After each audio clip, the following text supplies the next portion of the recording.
All right, time for sports. Myra's here with that line. Well, Hudson, as we all know, it's Bell Let's Talk Day, and people are talking and tweeting up a storm in support of mental health awareness. Many of them are athletes, including the most decorated triathlete Canada has ever produced.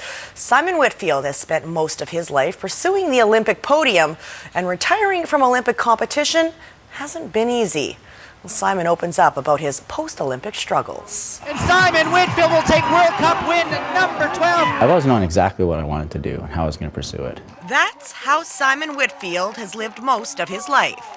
For more than 2 decades, Canada's top triathlete was focused on one goal. I pursued this Olympic dream since I was 15 years old, and so 23 years later, I don't wake up with the same goal every morning, to hear the anthem. He became the first triathlete ever to hear his anthem played at an Olympic Games, winning gold in Sydney 2000, the year the sport debuted. It would be the first of 2 Olympic medals and 4 Olympic Games for Canada's most decorated triathlete.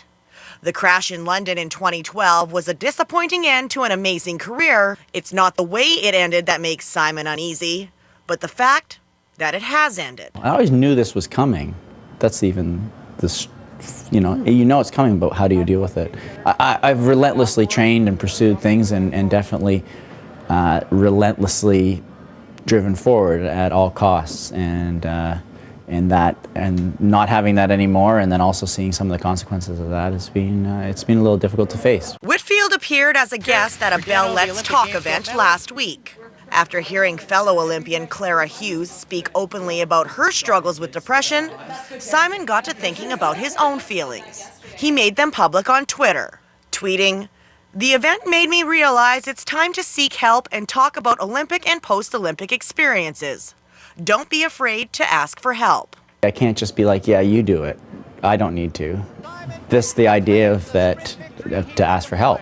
And so to go, I made an appointment for this Thursday. So as in just like, I go talk to somebody, and because there are things that I struggle with just like everybody does. And I think the real message in Bell Let's Talk is, don't be afraid to ask for help. And that's what Clara said, and I listened. The hockey world was rocked in August 2011 when Vancouver Canucks forward Rick Rippon took his own life after a lengthy battle with depression. In his memory, the Canucks launched mindcheck.ca, a website designed to get people talking about mental health issues, as well as helping young people and their families that are dealing with mental health issues. Rick Rippon's close friend, Canucks defenseman Kevin Bieksa, has been the driving force behind the initiative. For whatever reason, mental illness is looked at as a weakness. We're trying to get rid of that. The analogy's been made when we get hurt on the ice. We go into the trainer's room, we get treatment, we see the doctor, medication, surgery. We basically figure out how to get rid of the injury. Mental illness, that's not the case. People are keeping it inside. They're not talking about it for the most part. So we're trying to remove that, get people talking about it, get people going through the proper channels to seek help. And the pros aren't the only ones talking. The Cowichan Valley Capitals have made it a priority to have an open dialogue with their players on the pressure they face on and off the ice. It's an open-door policy at the Big Stick in Duncan, thanks in part to Rob DeClercq. The team brought him on full-time last year as a team counselor, and the talking hasn't stopped.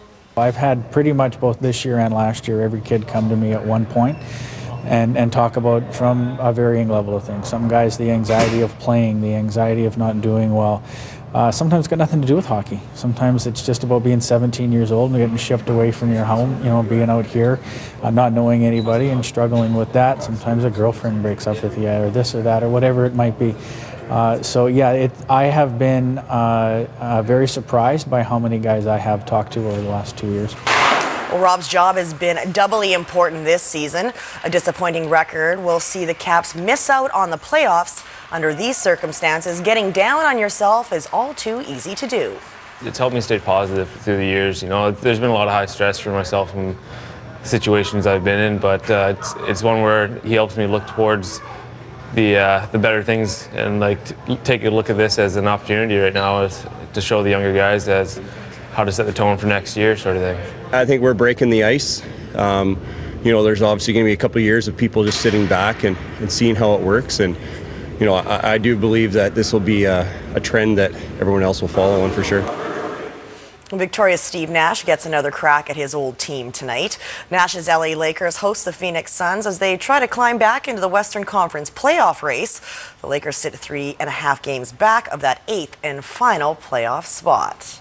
Speaking of basketball, how about the Oak Bay Bays senior boys basketball team? They spent family day in the gym, of course. The extra practice will come in handy, though. It is tight atop the Lower Island standings with Oak Bay, Claremont, and Belmont. Oak Bay and Claremont both boast 8-1 records, but tonight that's going to change as Oak Bay hosts a pivotal matchup against their crosstown rivals. Do you have to get them to get up to play Claremont tomorrow? No. I mean, 1-2 weeks ago there'd be you have to kind of get into the guys, but we're on the stretch run, the sprint. They're good to go. They're fired up.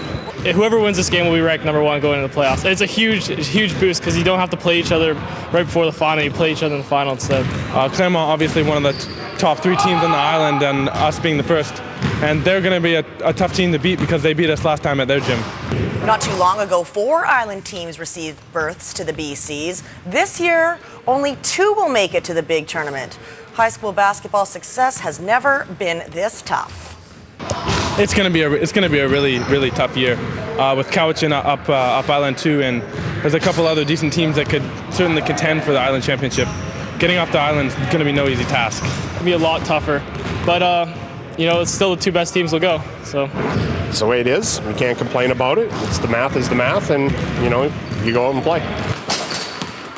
Can I complain about it? I can complain about it. 6 teams from the mainland and 2 from the island. It used to be 4 from the island, depending on if we were hosting it here, but 3 or 4 teams, but now we get 2. That's a rip. Yeah.